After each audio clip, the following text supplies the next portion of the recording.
Bhojpuri entertainment YouTube channel पर आप सभी का स्वागत है। कल सुबह 6:15 पे मनसा इंटरटेनमेंट यूट्यूब के ऑफिशियल चैनल पर अंकुश राजा जी का बहुत ही बवाल और बहुत ही धमाकेदार लोकगीत सॉन्ग आ रहा है, जिस गाने का नाम है चूल्हा फूके आइल नइखे।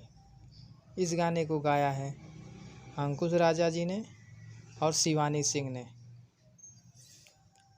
और इस गाने में फीचरिंग की है शिल्पी राघवानी जी। तो आप सभी लोग कल सुबह 6:15 पे मनसा इंटरटेनमेंट ऑफिशियल यूट्यूब चैनल पर इस गाने को 6:15 पर रिलीज़ कर दिया जाएगा।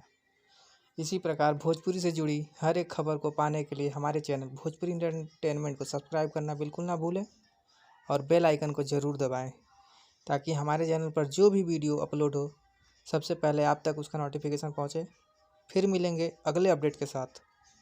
तब तक जय हिंद, जय भोजपुरी।